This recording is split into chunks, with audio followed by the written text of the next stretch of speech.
ٹھیک ہو گیا. جی اگلا سوال ہے کہ اگر کسی شخص کو قرآن حکیم کا مطلب سمجھ نہیں آتا، اس کے باوجود وہ صرف عربی میں سورہ ملک یا سورہ یاسین پڑھ لیتا ہے، تو کیا قرآن مجید کا صرف عربی میں پڑھنا ہی فائدہ دے گا؟ فائدہ تو دے گا، لیکن قرآن کا اصل مقصد تلاوت نہیں ہے، اصل مقصد اسے فالو کرنا ہے. وَأُوحِيَ إِلَيَّ هَذَا الْقُرْآنُ لِأُنذِرَكُم بِهِ وَمَن بَلَغَ. اے نبی علیہ السلام، ہم نے قرآن آپ کی طرف اس لیے وحی کیا تاکہ آپ اس قرآن کے ذریعے لوگوں کو بھی تبلیغ کریں اور جس تک یہ قرآن پہنچے. اس طریقے سورہ صاد میں قرآن اس لیے نازل کیا تاکہ اس کی آیات کے اوپر تدبر کرو. یعنی قرآن میں یہ مضمون بڑی جگہ ہے، میرا اس کے اوپر پورا ریسرچ پیپر ہے. ریسرچ پیپر نمبر 4 ہے امام الانبیاء کی دعوت قرآن صلی اللہ علیہ وآلہ وسلم.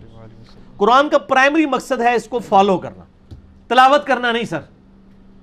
ہاں تلاوت کا ثواب ہے، وہ جامع ترمذی میں صحیح حدیث ہے، مشکات میں بھی آپ کو پہلی جلد کے اینڈ پہ مل جائے گی فضائل قرآن والے چیپٹر میں، کہ جو بھی کتاب اللہ سے ایک حرف پڑھتا ہے اللہ اس کو 10 نیکیاں دیتا ہے. پھر آپ صلی اللہ علیہ وآلہ وسلم نے فرمایا میں نہیں کہتا کہ الف لام میم ایک حرف ہے، بلکہ الف ایک حرف، لام ایک حرف اور میم ایک حرف ہے. اب یہ الف لام میم حروف مقطعات بھی ہو سکتے ہیں اور علم بھی ہو سکتا ہے، دونوں ہی ہو سکتے ہیں. باقی ان کا یعنی ثواب تو آپ کو ملنا ہے، لیکن یہ پرائمری مقصد نہیں ہے.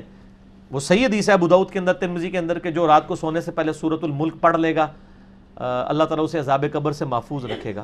میرا مسئلہ نمبر 112ABC قرآن حکیم کی 12 صورتوں کے فضائل کے اوپر ریکارڈڈ موجود ہے. اسی طریقے سے سنن دارمی میں ایک موقوفاً روایت ہے ابن عباس سے صحیح سند سے کہ جو صبح کے وقت سورہ یاسین پڑھ لے شام تک اللہ تعالیٰ ہر معاملے میں اس کے لیے کفایت کرے گا، جو شام کو پڑھ لے صبح تک کفایت کرے گا. وہ فضائل اپنی جگہ موجود ہیں، لیکن ان کے لیے نہیں. ایک بندہ یعنی سورہ یاسین پڑھ رہا ہے، سورہ ملک پڑھ رہا ہے، سورہ فاتحہ پڑھ کے دم کر رہا ہے، لیکن اس کا عقیدہ ایاک نعبد و ایاک نستعین نہیں ہے، صرف فاتحہ کے دم ہی پر ڈالتا ہے، تو سر دوزخ میں ہی جائے گا نا اگر توحید درست نہ کی. تو قرآن کا اصل مقصد ہے قرآن کے عقائد کے اوپر عمل کرنا، اس کی ترویج کرنا. یہ سائیڈ بینیفٹ ہے. قرآن کی جو بالائی ہے، کریم ہے، وہ قرآن کی تعلیمات ہے. باقی تو سائیڈ بینیفٹ ہے، ثواب بھی ہو جائے گا، ٹھیک ہے. اسی لیے میں کہتا ہوں آپ اعتکاف بیٹھتے ہیں نا، کہتے نہیں میں 10 قرآن مکائے، میں جناب 15 قرآن پڑھ چھڑے. یار 10 صفحے ترجمے کے ساتھ پڑھ لینا جس سے آپ کی زندگی بدل جائے، وہ زیادہ بہتر ہے.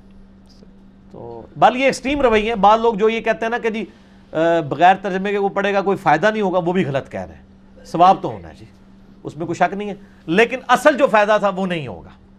ٹھیک ہے.